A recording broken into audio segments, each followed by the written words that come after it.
Are you looking to sip something special with someone special this Valentine's Day? Or maybe you're celebrating your single self with friends. Either way, joining us with her expert palate is Master Sommelier and Check Please host, Alpana Singh. She's here with suggestions for Valentine's Day drinks in this love-inspired edition of Ask Alpana. You like Valentine's Day? I do, now that I'm married. Not so much when I was single. Okay. Well, let's go to a question we got from a viewer, and the first one is, are inexpensive wines shipped from overseas in the bottles we buy them in, or are they shipped in larger containers and then bottled once in the United States? Actually, the majority of the value wines that we see here in this country, value wines. Yes, the value wines, or majority of wines in general, actually. If they come from another country, they're put in the bottles before being sent over here. There is a small bulk wine market in the United States, but the TTB regulations, TTB is Alcohol, Tobacco, and Tax Board, they require that you label it as such. And so if it does come from another country, even though it's bottled here in the United States, it will have to indicate that the produce of origin comes from whatever country. But I would say for the most part, with what we see, you know, at grocery stores or whatever, if it does come from another country, it was bottled in the bottle, or put in the bottle and then sent over. But is there a practice of shipping over like vats of wine and then bottling? They do actually, no, they do.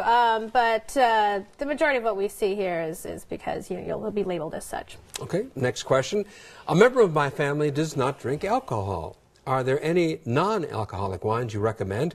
One that actually tastes like wine. Well, I have not tried these wines, but I did watch a Food Network special about the Frey Winery.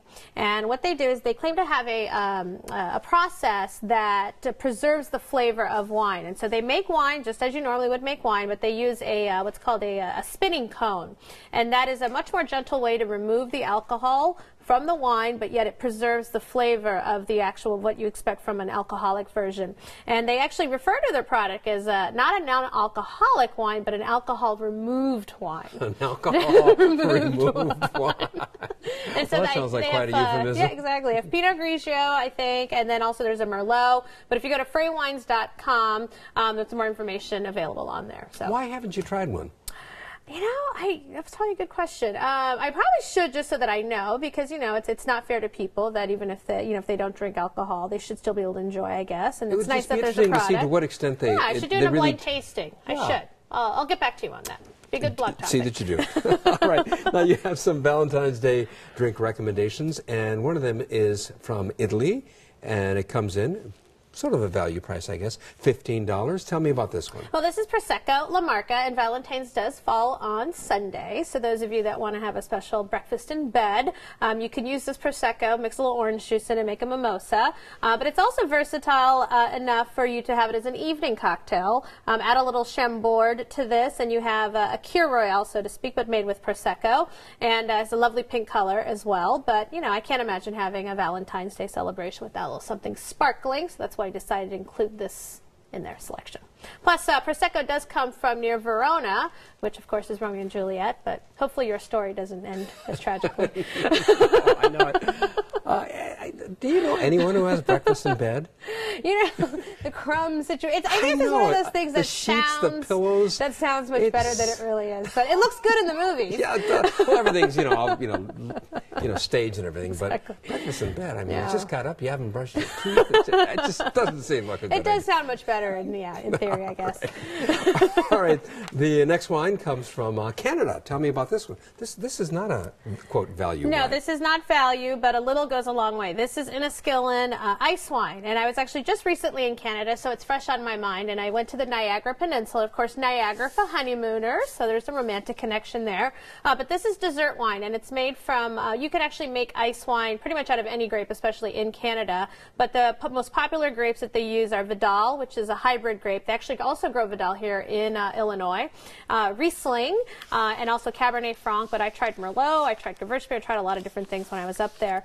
This is probably one of the most, this is extremely sweet, so therefore a little goes a long way. But what they actually do is they leave the grapes on the vine, and legally, Canadian law, you can't harvest the grapes until the weather hits -8 degrees Celsius. And so they were just beginning to harvest. You have to leave them on the vine until it gets that cold. Yeah, so what happens is it freezes the water component. They actually pick the grapes at 3 o'clock in the morning. So I guess that's why they charge you a lot for it, because, you know. And so that sounds like one of those jobs that guy you should have had when he was doing 50 jobs in 50 weeks. We'll have to get him out there.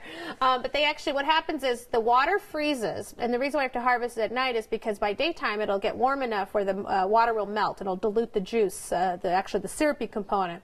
And so the reason why it's so expensive is because of the concentration of the wine itself. It's very small yields.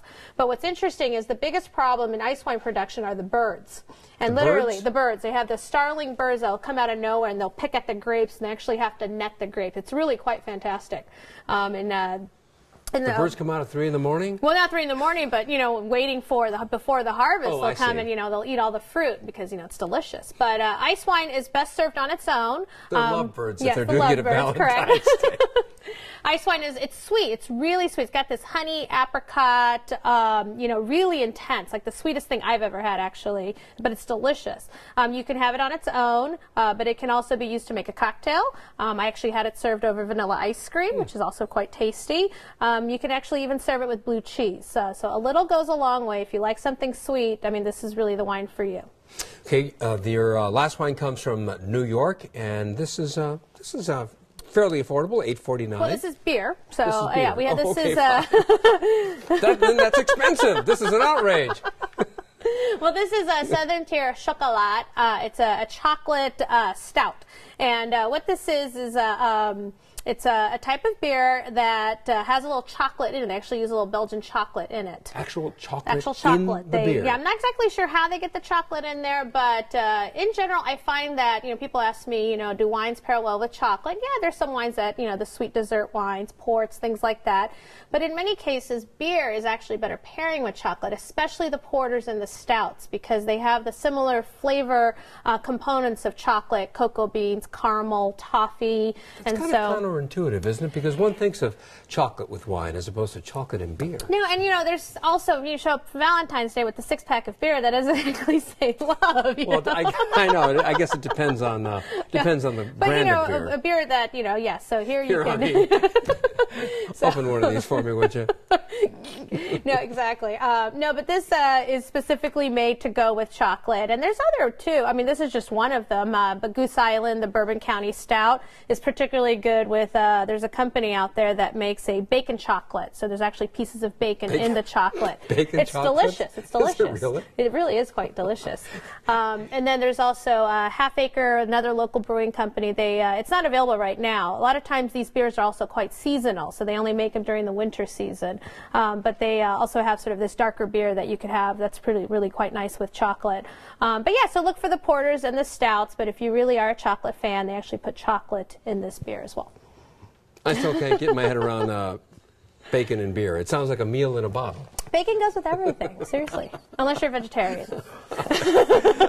Thank you, Alpana.